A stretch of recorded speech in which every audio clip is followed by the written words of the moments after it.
gentlemen, welcome to the Tapped Out Wrestling Podcast. I'm Nick McDaniel. He's Myron Fancher. How the heck are you, buddy? Wild and feral. Wild and feral. The wife's out of town. I've been sitting on the couch eating banana sandwiches and watching cartoons like I was 5 years old. I hope she comes back soon. If anyone has seen her, please let her know where I am.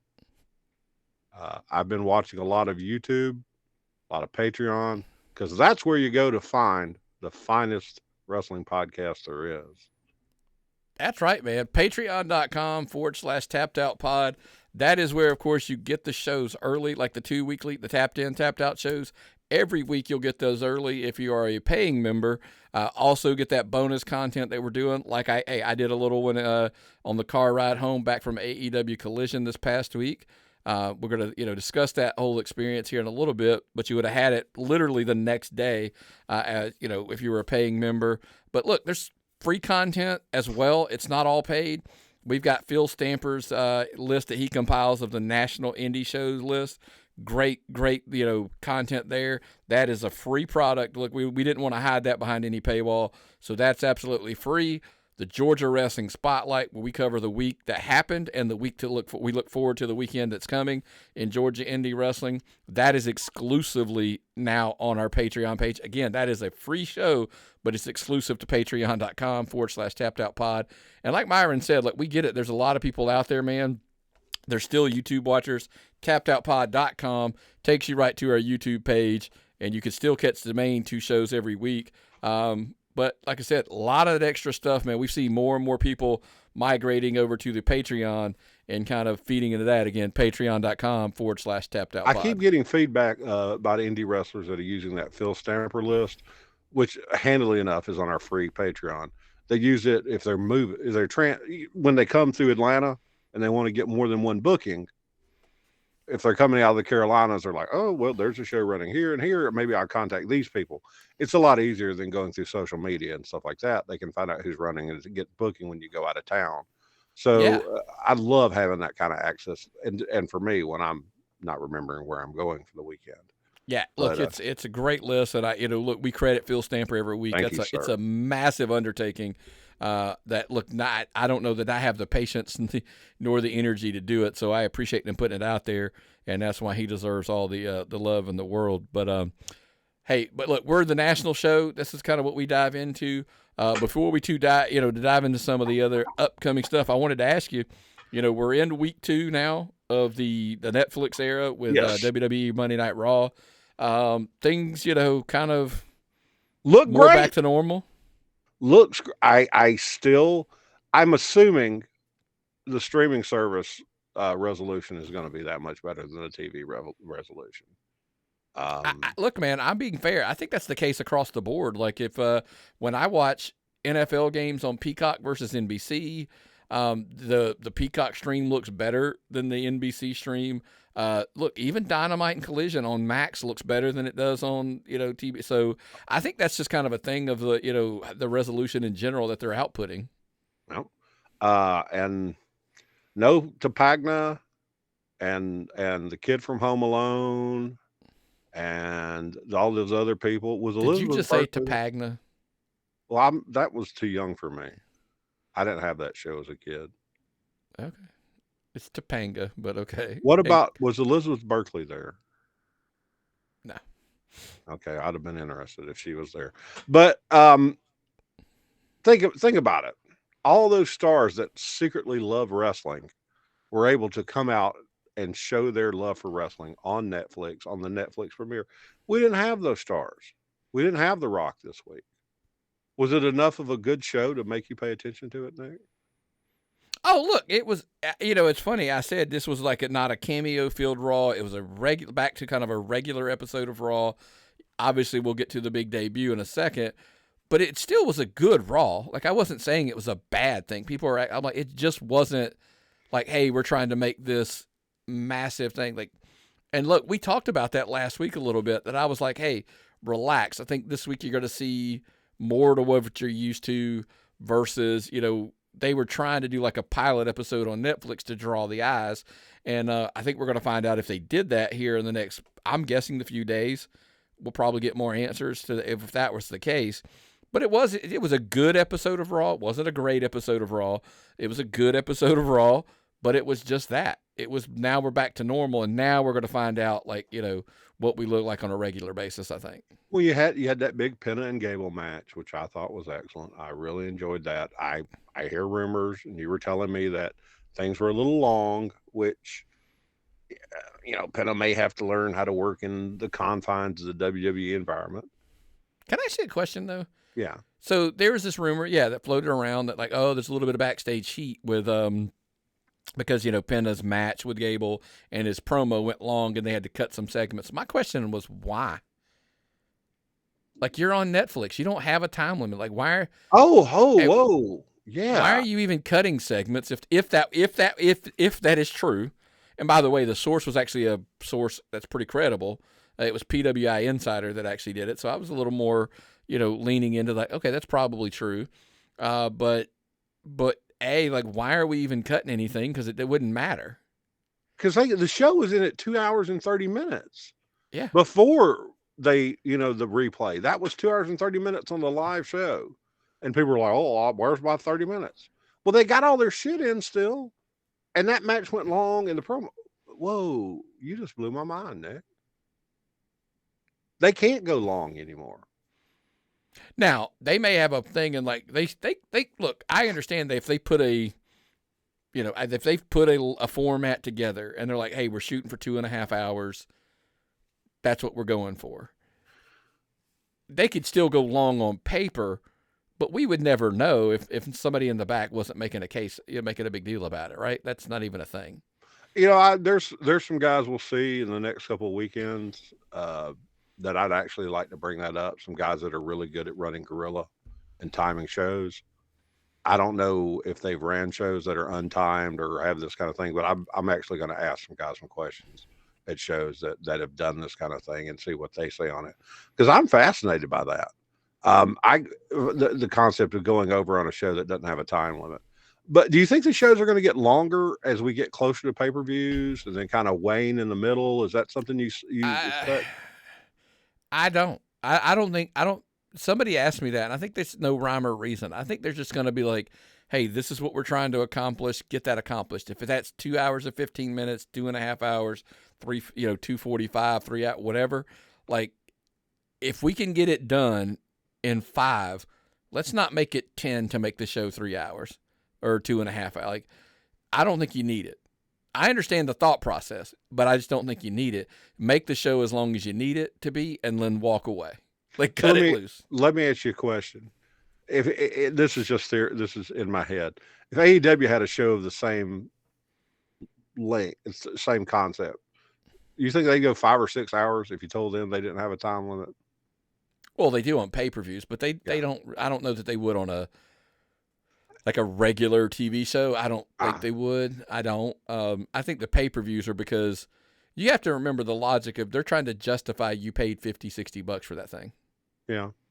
So, like, I don't fault them for that. I know a lot of people do. Like, I think the pay-per-views are too long, but I understand the logic of, they're trying to, like, justify the value of buying that pay-per-view for their fan base. And I get it. I just think it's too long. Don't get me wrong.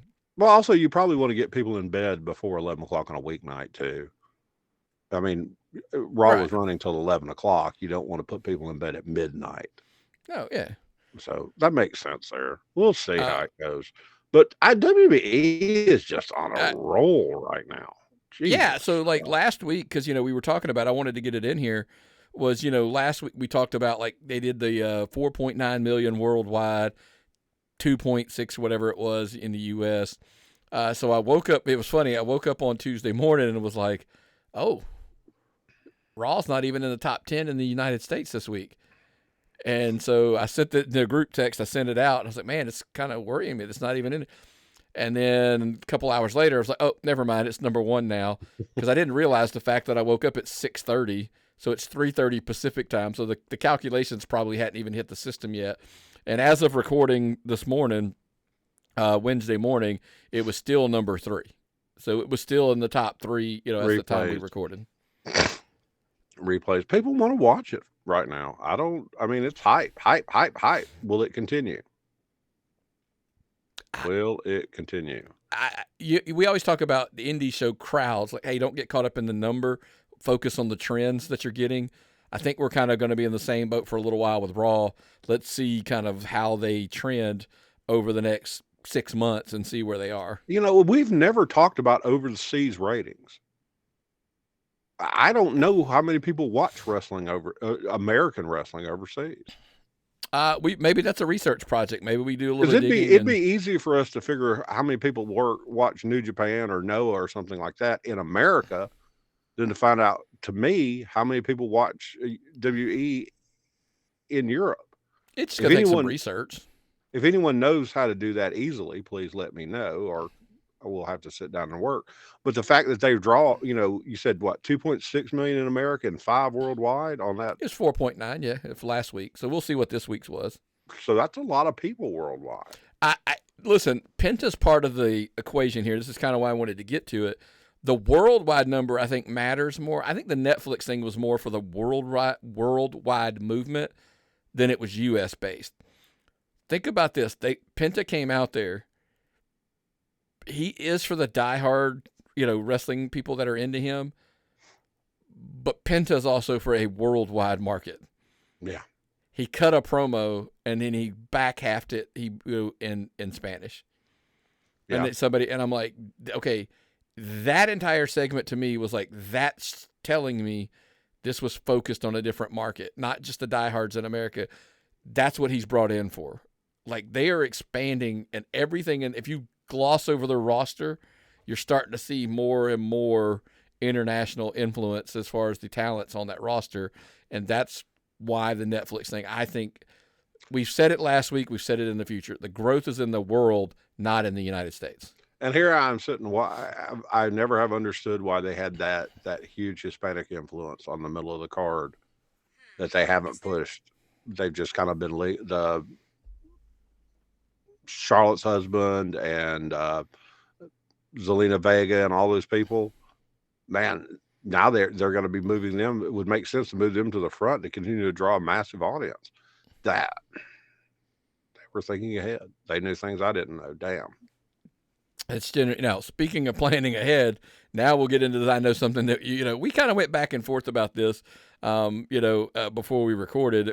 We were discussing how the Saturday night's main events this week, some of the dates came out for the next few couple. Now, we already were aware of the one that was January 25th. That's really soon. That is right around the corner. Yes. We're going to get Gunther and Jey Uso, Braun Breaker and Sheamus. Those two things have already been announced. It's a week prior to Royal Rumble. That's crazy enough.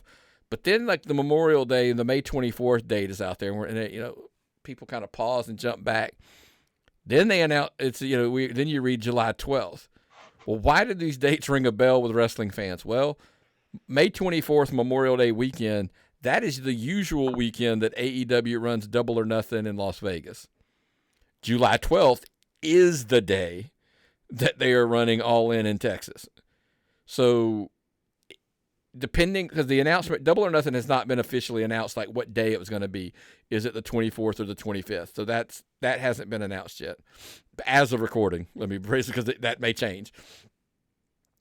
So either they're going to be running the same weekend. By the way, my money is it's probably going to be the same day. They'll probably run it on the now. Well, knowing what they know now, they may run it on the 25th. But I think they probably were hoping. But if they've already locked up the venue, think about it this: there's nothing they can do about it if they already locked up the venue for the 24th. So now you have Saturday night main event either running the same weekend as the show, and then on July 12th running the exact same night as the biggest show of the year for AEW. I think this is probably more of an NBC thing than it is a WWE thing. I don't think this is two competing promoters, and we had this conversation earlier about Starrcade and what was the other one? I can't remember. Survivor Series. Survivor Series. Why does that always? I keep wanting to say SummerSlam, but I don't think it's that way. I don't think this is a competitive move. I think this is NBC looked at their schedule, because NBC bought this. NBC wanted this show, and they looked at their schedule and says, okay, we'll take this day and this day. It probably had a lot more to do with what sports were playing, what professional sports were playing, what kind of political events were whatever there wasn't when there was a gap. Oh no, you're overthinking television. it. It's 2 reasons. I can tell you exactly the reasons. The dates make perfect sense. Memorial Day weekend. Yes. Put a show on. Everybody travels on the 4th of July because the kids are out of school. Mm-hmm. So you're not going to do it on the 5th of July. Yeah. You want to do it the next weekend when everybody comes home from their vacation and they're staying home for the weekend. Hence July the 12th. So the dates make perfect sense. I understand every reason in the world NBC would pick those dates. I'm not knocking that in the least. That's not what I'm saying. What I said was, do I think Triple H and WWE, TKO, whoever, picked these dates for that reason? No, I probably agree with you. NBC was probably primarily the focus of why this happened. Now, but my comeback was, but to be naive enough to say, oh, there's no way they would do it. There was no way. There's a chance it could be done and was done. I just don't think it was. I think this is probably NBC saying these dates make sense for us as far as from a viewership standpoint because they're spacing them out a little bit as they do it as well. Yeah, and it's one of those things where I really believe NBC came to WWE and said this, and then probably Nick Khan was like, he, because can I tell you something? I don't think Nick Khan did because I don't think Nick Khan keeps up with what dates they're running at all. I don't think he cares in the least. Triple H is enough of a wrestling guy, he knows. But I don't think Nick Khan's getting into the details of what AEW is doing. He's got bigger things to worry about than what they're doing. I don't think if Triple H doesn't tell him, I don't think he, like, as far as dates of shows they're running, I don't think he's probably full of He doesn't strike you as an evil mastermind that knows everything. I think his hands are in bigger issues. Like I said, I think if Triple H told him or somebody told him, he maybe knew, but I don't think I don't think he's wasting his time getting into the level. Now, if there were like, hey, if you had told me like, hey, he was in the know about like the Warner Brothers Discovery TV deal and all that, and he's trying to be like, okay, that's something I think that's big enough that he would be kind of trying to keep in the loop on, just because it affects a lot of other things. But the day they're running like a pay-per-view in Las Vegas, I don't think he cares. But that's just me. I could be wrong, but I just don't think that's something he even cares about. Triple H, yes, because that's the wrestling aspect of it. Okay. It's not like I said, we were talking. It's not like two guys that are running a show in the same town on the same night. This is television, and I can watch the free one and then watch the pay-per-view, or watch the pay-per-view and then watch the free one on DVR. So the dynamics are a little bit different, and I'll be interested in seeing how it works out. My pushback to that was, I think the biggest issue is AEW has to make a product that is more compelling to watch first than the free show that's on NBC/Peacock, because this is where I think we differed a little bit in our conversation before we recorded. I'm not saying they're taking away a massive audience. I'm saying they're taking away some of the audience. And if you even took away 10% of the, pay-per-view buyers, that's a big chunk of cash. That's what I'm talking about hurting them. Even if it's a small percentage, it still hurts them. Because I think there is a percentage of viewers, if you watch the free one first, and because here's the thing. Let's say the person would have bought the pay-per-view. They do not. Then all of the results come out and nothing jumps off the page that makes you go, oh, I got to go see that. Now they're not going to buy it at all. That's kind of what I meant by... I think, though, most of the people that would buy the pay-per-view are the I got to go see that people that want to go see that Will Ospreay thing or whatever you want to go see. So we'll have to see the buy rates versus, it's still NBC. So we'll see ratings. So... But it'll also be on Peacock, so it'll be streaming. Ah, shit. I'm telling you, remember the whole ratings thing it's a thing of the past. The problem is, too, I always push because somebody was like, well, if last year's Double or Nothing does better than this year's pay, maybe it did hurt it. I'm like, well, but the viewership in general is down. So how do you account for like what they just would have lost anyway? It's not apples to apples at this point because everything's changed so much. I guess it's more like apples and bananas. I do like the fact that everybody's trying to make it immediately like, oh, well, it was done intentionally, and this is a competition. I was like, I don't think so. It could be. I'm not saying there's no way, obviously. Wrestling is worse conspiracy theories than just going down some kind of Reddit rabbit hole.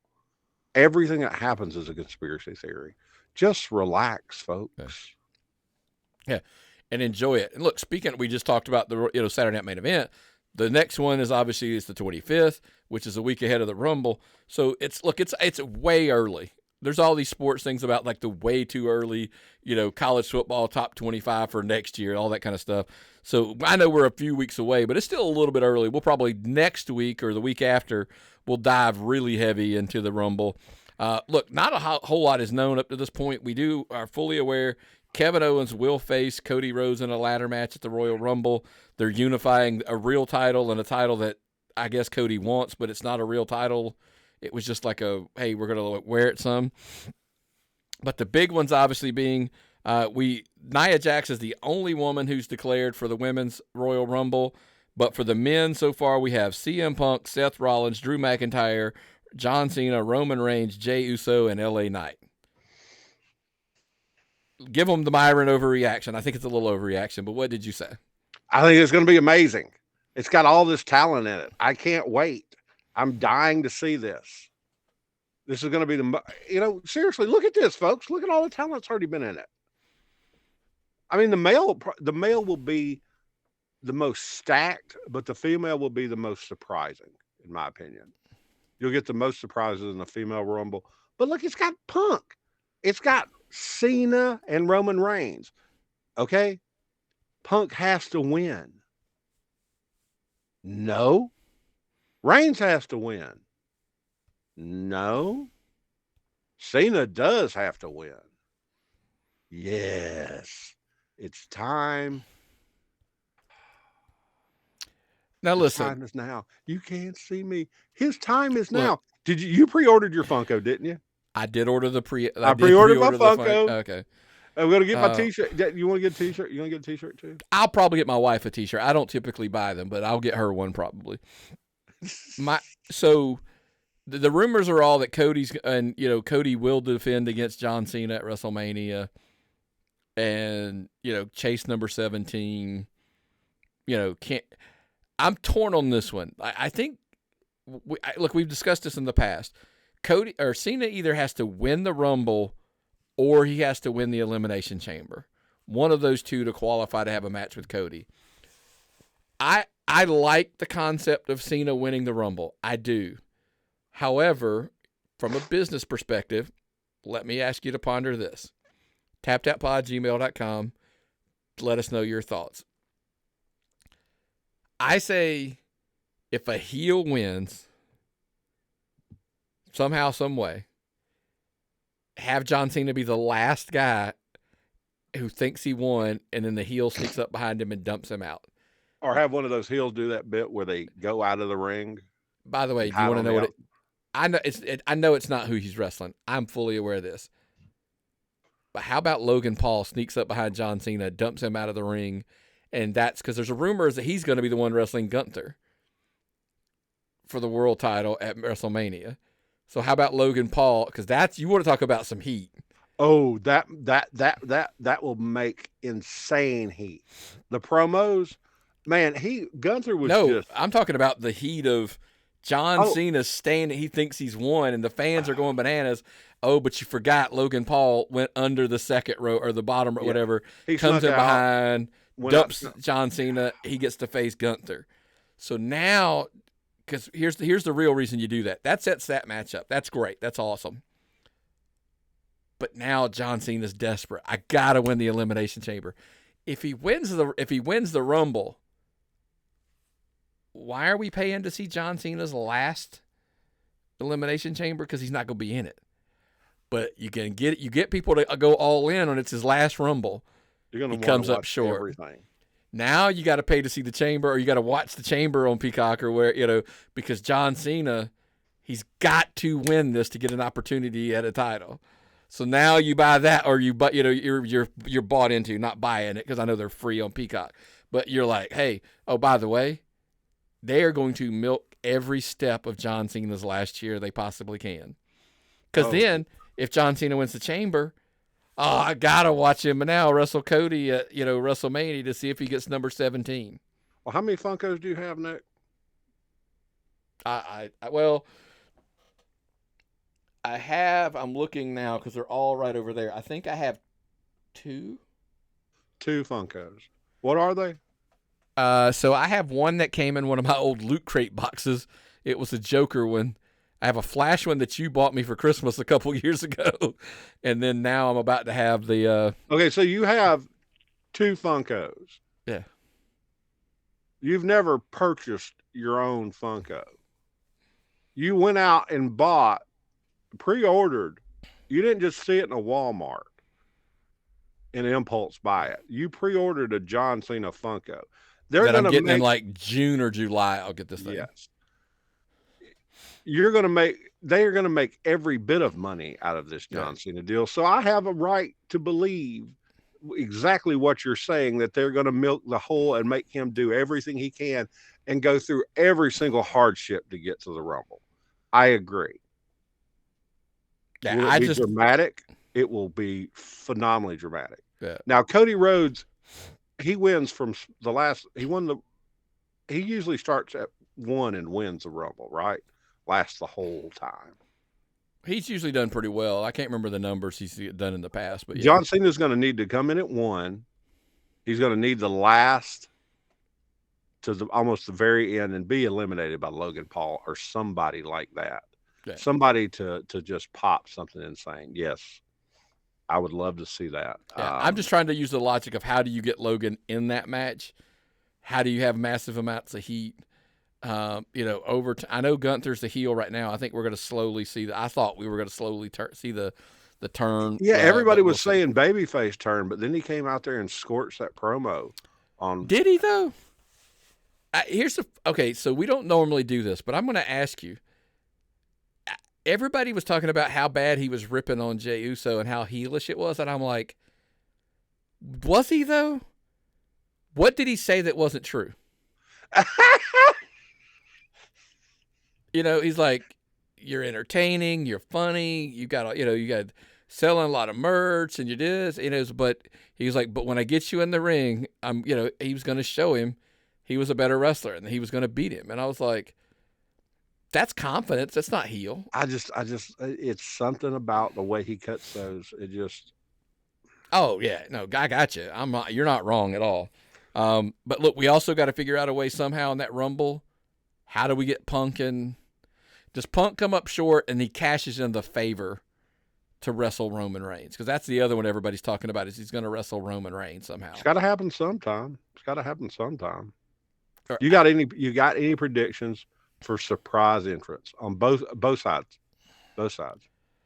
The men's is hard. They're so stacked. Because here's the thing, just for between me and you, I want to make sure because we're clear on what is it like. I don't think anyone under any form of a WWE contract is a surprise. So like anybody in NXT is not a surprise.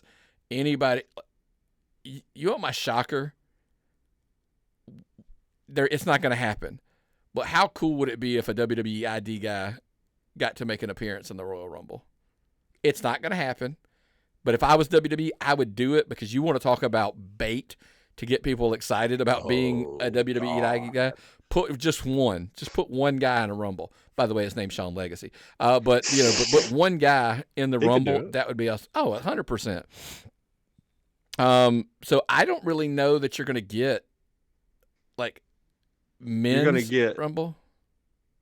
At least one TNA guy. You're going to get Joe Hendry. Probably. You're going to get one NXT guy at least. You might get Moose. Could be. You know who it could be? Who? Mr. Free Agent Josh Alexander. Josh Alexander would be a good one to have in Yeah. there. Obafemi from NXT. Jesus Christ. I got it. You know who it'll be? Trick? Nope. No. I don't count anybody from NXT as a surprise. So, Okay. so I would not be stunned to see Nick Nemeth. He's currently the champion, right? Yeah, that would make sense. Yeah. And then the big one, if I were putting money on like male surprises, the only ones that would jump off the page for me, Nick Nemeth, and I am all in on Matt Cardona's music has to hit. Yeah, God, yes. You talking about somebody who's, and his wife. Good God, Chelsea Green is killing it right now. Absolutely killing it. And Matt's doing so much great work on the indies. We didn't talk about this. Did you hear this? That he did it. So by the way, I'm going off on a tangent here. We're probably going to run wrong because of this one. So he did a interview with Ariel Helwani. He did an interview with Matt Cardona did. By the way, apparently the whole thing stemmed from For the Love of Toys. Like apparently Ariel Helwani was like a big LJN collector himself, and back in the day, and it like either he got stolen or sold or something like whatever. So he's rebuilding his whole thing, and that's kind of how they've got on there. But like, think about what we just said. Matt Cardona essentially got on one of the largest platforms for wrestlers that to do interviews with Ariel Helwani, who does MMA and does professional wrestling, whatever. Essentially as a GCW wrestler. It's an indie wrestler, but he's like, the indie god, blah, blah, blah, all that kind of stuff, whatever. But essentially got on there for GCW.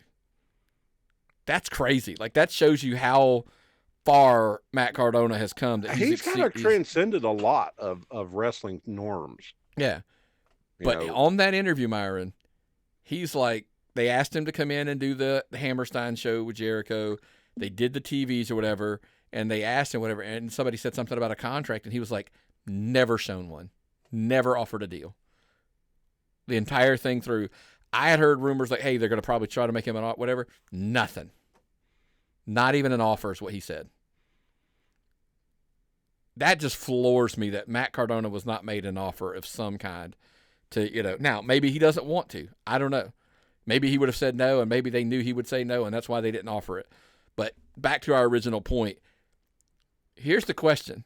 If Matt Cardona shows up at Rumble, is it Zack Ryder's song that hits, or is it Matt Cardona's music that hits? Now, me personally, I'm going out on a limb. Triple H probably respects the game enough, no pun intended, that it's Matt Cardona. So, give him Matt Cardona. Now let's go over to the women's real quick. The women's side, we gotta have Charlotte back. We gotta have. It's time. Sorry, I hate to mark so hard. Oh no! Listen, not only do I think it's Charlotte, I think Charlotte wins. I think Charlotte wins this thing because you know what match we need at WrestleMania? What's that? Charlotte Flair versus Tiffany Stratton at WrestleMania. Yes, because I was thinking about Tiffany Stratton, and she's one of those NILs, so she's just a natural athlete that they've taught how to wrestle, and she's good at it, and she has the look. I don't think she's got a big negative. I don't know anything about her personally or anything like that, but seems like her shit's together. Seems like she's doing fine. I would want to put her up higher. So here's this again. This is we don't typically do this, and maybe this is some bonus content we need to start shooting. Is where we kind of book out a little bit of far ahead. If let's say Charlotte wins and she goes on to face Tiffany Stratton at WrestleMania, question becomes though, do you put the belt right back on Charlotte as soon as she's back, or do you give Tiffany Stratton a big win at WrestleMania to kind of push her even further? A win over Charlotte Flair would do huge, would do big thing. I think as champion, a successful title defense against Charlotte does more for Tiffany Stratton than even winning the title the way she did because of the cash in. That's well, it would do more for her to keep the title over Charlotte than it would for Charlotte to win the title from her. No. I meant than it did for Tiffany. Oh no, winning it to begin with. Yeah. Yeah, but it would do less for Charlotte to win the title from Tiffany than for Tiffany to defend against Charlotte as far as her, because Tiffany is just getting her established. Oh man, If Charlotte wins, it's clearly just like, hey, we got to hurry up and get her close to Dad's record. Like they're officially are running down Rick's record with Charlotte. That's the only reason I could see, like, because she's been hurt and so like, hey, we can't take time. We got to start just racking up title wins. Look, they've got one horsewoman that's been active in a long time. They've made it without the horsewomen. They've done good. They're not as important as they used to be. They've built a good women's roster. Is Charlotte as important as she used to be? Has all this time away diminished her worth as a company? Is she going to be the next one? Are they going to focus as much? Are they going to put her back at the top of the card, or is she going to have to work her way back up? Is she going to be directly booked to Charlotte Flair will never have to work her way back to the top. Charlotte will be a top woman for the rest of her career. There's no way they're going to bring her in and put her like second fiddle to anybody. That's the problem, But look, speaking of a bunch of guys who do feel like they're being second fiddle to a lot of people, interesting conversation came up. I heard it on Jeff Jarrett and Conrad Thompson's podcast, Jeff Jarrett's podcast specifically. And they were having conversations like, so I was at AEW. They kind of did a segment where it kind of teased essentially, it looks like Brody King's going to be he's taken the reins away of the House of Black. Malachi Black's gone. It seems like they wrote him off. He did a indie show this past weekend. A lot of people are like, hey, he's done. He's going to ride his contract out on the indies apparently, and then he's probably WWE bound. Well, it's like, hey, you got him. You got guys like Ricky Starks. You got Miro out there who you were floored when I showed you like the last time he had a match. But I didn't even think he was signed. Like, you were like, no, he's not there. And I'm like, no, he is. And you're like, no, he's not. I'm like, yeah, no, he just hasn't wrestled a match since December of 2023. This is ridiculous. Yeah. Release. But wasn't Malachi, he wasn't happy at WWE. Miro was a release, but Malachi wasn't. Hold on. Let's remember now. A lot of these releases were in a different era. Oh, so WWE is cool now that one of the boys is running it. WWE is cool now because they're doing all the cool stuff. Leadership is a thing. Like, we talk about it on the indies about leadership of promotions is a huge factor in the success of, promotions and stuff around Georgia. Same thing. Like, look, a lot of people just, if Vince didn't like you or he didn't get it, like he didn't get it with your character, it was like, he just boot you too. He'd kind of do the same. The worst, I don't know if it's worse. Here's the question. Is it worse that Vince would just go like, I don't get it, just put them out on TV, and some weeks they win and some weeks they lose, and no direction, just kind of do whatever? Or is it worse, Miro hasn't had a match in over a year now? Well, I would rather. WWE's cool again. They brought in the Motor City Machine Guns. I doubt those guys would have ever been signed under Vince. No. They're having phenomenal matches. They've always had fun, but they're having them on WWE now. You're getting to see stuff. You get weekday PLEs with New Year's Evil. Your shows are better. You get Penna and Gable on a Monday night. You're getting better shows. Is it cool to work there now? If you're not getting if you're not getting to work in one show, do you have a alternative to go to work somewhere else? Well, the question became like, look, you've got guys like Malachi Black, you got guys like Miro, like all these free agents are like, is it cool to come back? Look, we were just teased earlier. We were talking about what about Josh Alexander? All of these things of like these guys coming over from TNA and da-da-da.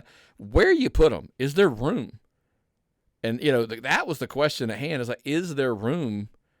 And the answer is on Raw and SmackDown, maybe not, because that roster is as deep as it's probably ever been from top to bottom. I still stand behind that. NXT is stacked, dude. They've got like 18 of the identical blonde, but that's to fill a spot.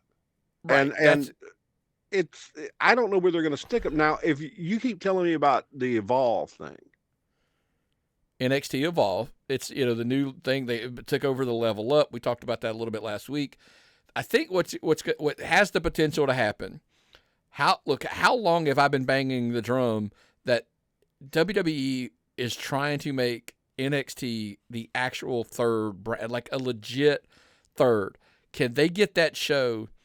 You can't imagine the money opportunities this thing opens up. What if they can get that thing drawing 52 weeks a year over $1 million, just to over $1 million? For the CW would be ecstatic about that. I mean, ecstatic about it. I don't know if $1 million's capable, but I think they're definitely capable of 750. Dude, they already have weeks where they're doing that. I know, but they insist consistently. I think 750 every week. The way you get there is, I do think you're going to take some of those, the bottom guys on the pecking order of NXT become the top guys at Evolve. NXT Evolve. Yeah. You take guys like, and I'm not saying these guys specifically, but if you took a guy like Miro, Malachi Black, Ricky Starks, what if I told Ricky Starks, I called you and said, look, we are going to build this third brand that we call NXT. On CW, we want you to be you're not going to Raw and SmackDown. We want you to be the face of NXT. Only person on broadcast television still, technically, right? They're the only one on broadcast on the CW. That is correct. So that's my point. If you can have, like, it is still, and we talked about this a little bit last week, Evolve becomes the Performance Center is for guys who need to learn to run the ropes. Like that, they're still developing to that point. Evolve becomes, hey, they got to learn how to get ready, TV ready in the ring for, and we'll get them the other stuff. Then they move up to NXT and they become, these are the guys who are like, hey, they're more than these guys are good in the ring. Now they got to get comfortable with character work and promo, more of that kind of stuff or whatever. And then they graduate on up to the main Raw and SmackDown roster. Oh God, because that's been NXT's weakest spot, is the backstage and the promos and the backstage and the character development is the weak spot of NXT. Now the wrestling's great, but God almighty. Hopefully that changes. We discussed the ID program about how these guys are having to work on promos, submit them in so they can get great, get coached on it and all that kind of stuff. They're going to try to do it where they're getting more opportunities on the indies to cut promos so they can get better. I think that's a huge thing. If you want start letting your guys do a lot of promos and practice them, you know what I'm saying? Yeah. Do more backstages where one of the things I love about Southern Honor is that they do a lot of that backstage stuff so they can record it till they get it right and then let it air. It airs on the screen. Is Sean totally gone from NXT? I don't know that they'll ever be gone. I'm sure that, but like Scott D'Amore is the head of creative. Sean and Triple H now are like the heads of creative for SmackDown and Raw to kind of, oversee those two shows. That's kind of the last thing that we've heard, as far as that structure goes. So the answer back to the original question is, if you're going to try to make that brand, you're going to need a little more star power than what they have on NXT, just a little. I don't think you got to load it up. But you put guys like Miro, Starks, Black. I would even say guys like the Machine Guns. Slide them back down. They can help because you're going to need guys down there. DIY was on the show last night. They came back to look at the tag team. The number one contenders for the women's tag team championship, the match to decide that was on NXT last night. And if you can't, Lash Legend and Jakar Jackson are right there as far as getting up to the next level. So that's their home. I think that's where these guys, like, 3 hours trying to find a way. But didn't you tell me CW only exists for 2 hours in Atlanta? 8 to 10. That looks like that's the block. So it's probably a 2-hour show no matter what. I didn't even realize that. I've been watching shows on the CW all this time, all the Arrowverse stuff, and it's only on for 2 hours. Basically, yeah. I think every market's a little bit different. It's weird, but yeah, it's out there. So, but look, so that's a lot of changes. A lot of guys wanting out of AEW. Are you going? But if old WWE guys are going to NXT, and then just set aside AEW, old WE guys are going to AEW. AEW guys are coming back to NXT and stuff like that. Who's going to do the better job of rehydrating or bringing their careers back? It AEW's depends done on a the good job wrestler. with some of them. That's what I'm saying. Like, I think it's going to vary. I think we've had this conversation ad nauseum about, like, there's certain guys that we just feel fit the system better. Mm-hmm. Look, I like his character or not, but then again, the character's probably not for you if you don't. Like, Jon Moxley clearly is happier in AEW than he ever was in WWE. He's getting some creative freedoms, getting to do a lot of things he wants to do, so he's probably happier. For whatever reason, Cope, formerly known as Edge, hey, he seems to be happy there too. Daniel Bryant, he was completely happy, there as well. So it just depends. I think every guy's going to be different. Not fit in. I thought that would be Punk heaven, and now Punk's in the WB playing by the rules and doing great. What? I don't old know, age? I mean, maturity. Because even that's not the case. I just think maybe he just we'll move on after this, because the question could be this: maybe we always hear like Punk's a perfectionist. That he's an obsessive perfectionist. Maybe that's it. Maybe Jon Moxley, maybe Cope, maybe Bryan Danielson, and all these other guys or whatever. Maybe they're more forgiving to the young guys, with some of the mistakes and the thing. And Punk just didn't have that in him, which is irony because now he's coaching a lot of the young people. Maybe, look, I don't even know. Maybe he learned something from all of that. Sometimes it's hard for me if I'm not in control to do anything at all. I'll admit that. So my whole thing may be that simple. Maybe he did learn something from all of that happened at AEW to appreciate going back over there and go like, or maybe those people, maybe this is a lot of maybes and assumptions. So I'm not saying any of this is fact. Maybe he thought a lot of those people over there were not trained the right way. They were not coachable. They weren't coachable because they had never been coached. So maybe the concept of going to NXT and saying, I want to help to make sure the next generation is coached. They do know better, because I was over there and those people didn't know any better. Maybe that's a lot.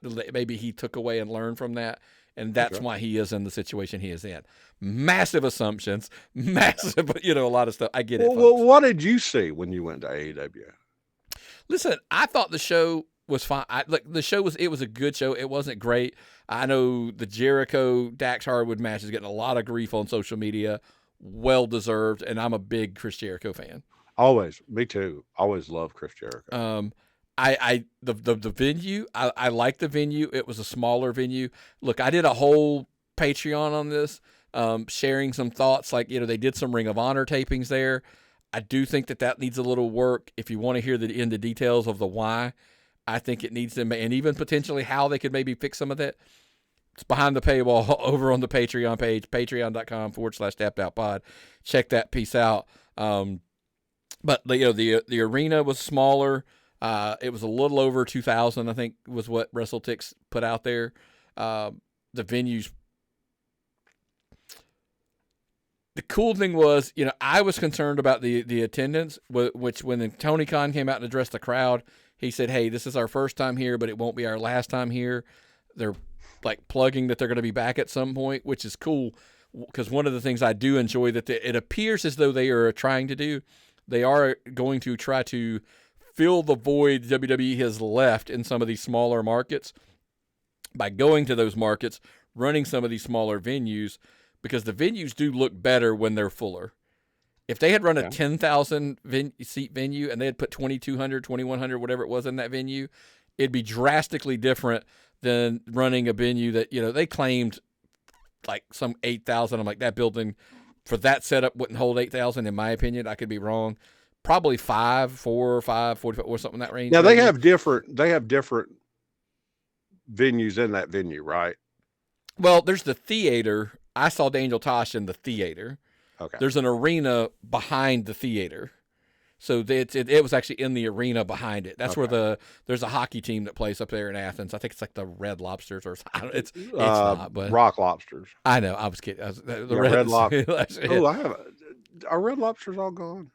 I think maybe. Admiral's Feast. Yeah, maybe there's one by the Mall of Cheddar Georgia. I Bay. can't remember. I try not to go there ever. Look, I want to thank Scott and Sarah, for letting me tag along.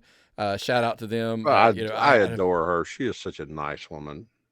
Yeah. Sometimes you're like, you want to go like, what did he do? I'm just kidding. Yeah, but no, I appreciate the whole family. I got to tag along with their whole family.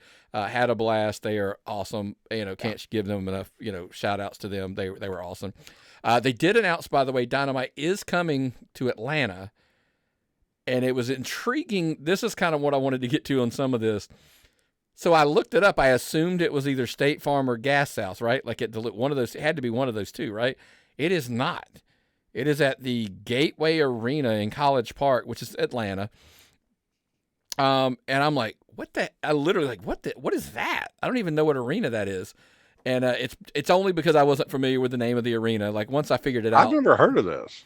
So it's it holds about 3,500 for basketball. There's about 5,000 for concerts. There's the WNBA team, the Dream, they play there. And the G League team, I can't remember their name off the top of my head at the moment. What's the G League? So it's the developmental league for the NBA. Oh, okay. So the reason why that matters, the NBA has invested into this arena. Oh. So it's kind of perked. It's got some nice stuff in it now because the NBA has an investment into it because the WNBA plays there, the developmental league team, the G League team plays there. So I was like, oh, okay, that makes sense. Well, it's also, by the way, from my understanding, look, try to correct me if I'm incorrect. I'm just under a source told me that is a fraction of the cost of running like Gas South and running massively by State Farm. But even Gas South, it's a fraction of the cost because they're trying to get events and stuff into that venue because right now of kind of what they do into it.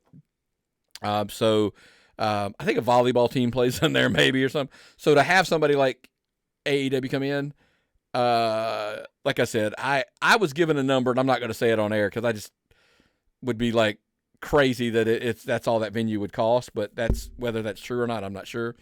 So I get the financials, and by the way, it's really close to the airport, so it makes a lot of sense. That's real handy.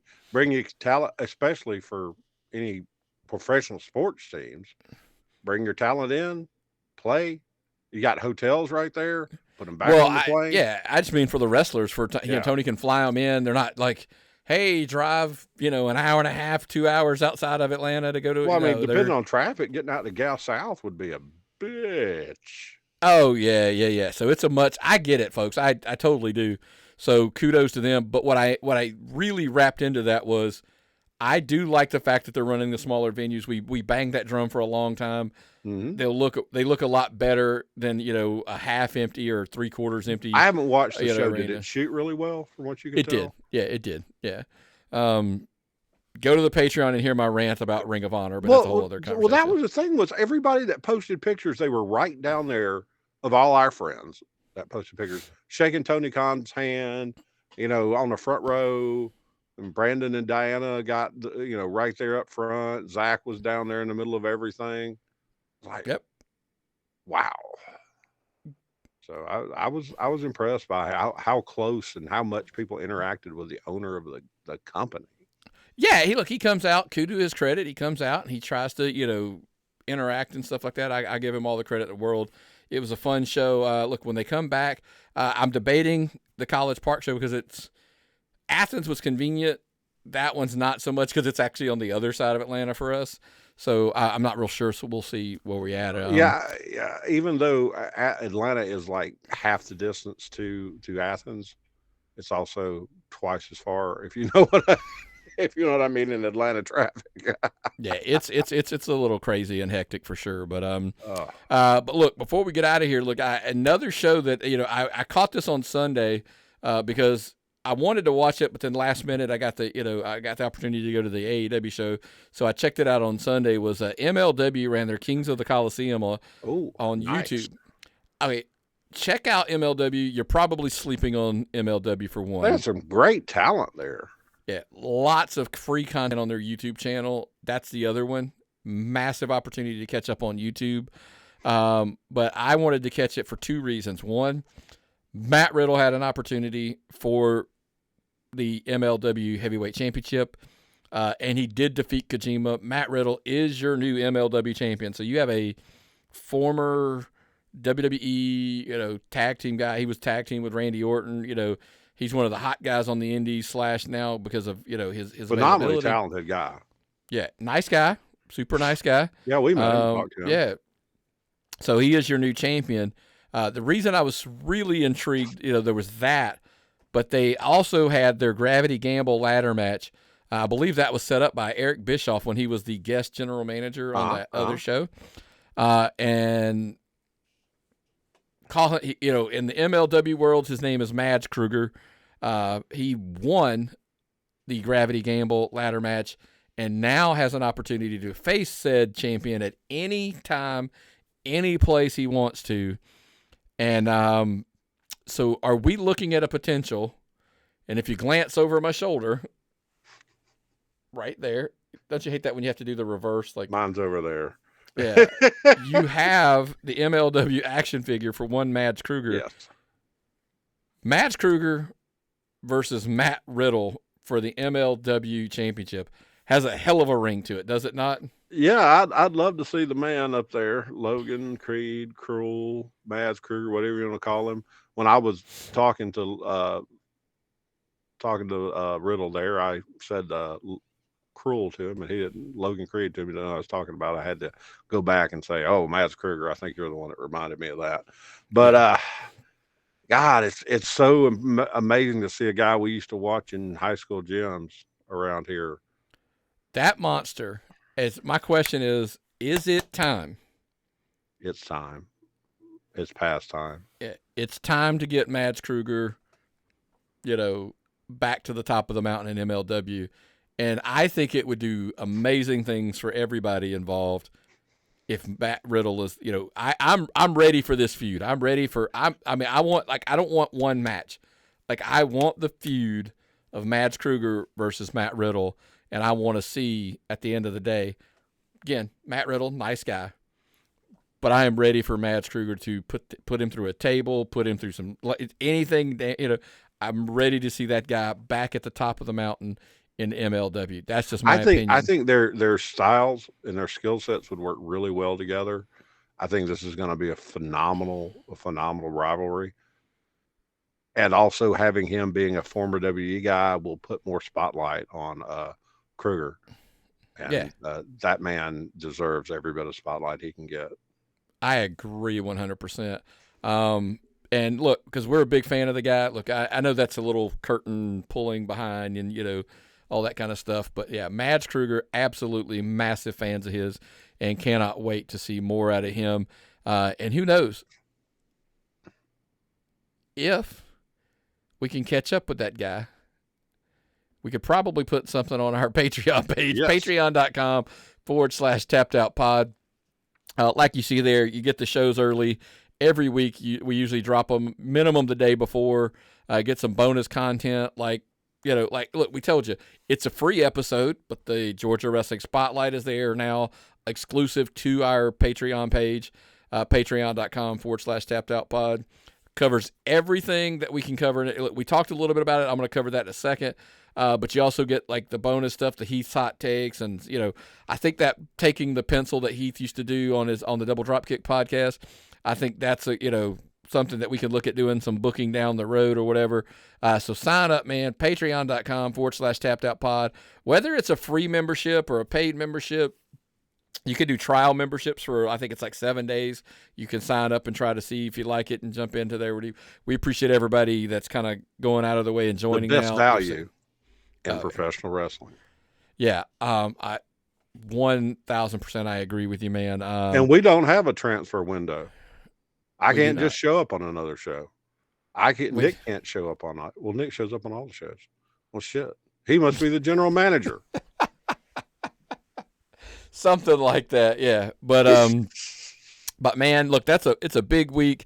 I'm excited. We got I think it's a 3-show weekend again. Yes. This way, it's going to be a long one, man. It's going to wear us out, I'm Take sure. Your vitamins. That's right, Eat man. your We vegetables. should be, as of today, the plan is Turnbuckle Championship Wrestling on Friday, Southern Fried on Saturday, Southern Fried. nowhere on Sunday, and then the Monday Nightmare Show in Watkinsville on Monday. That's kind of where we're looking at for the weekend.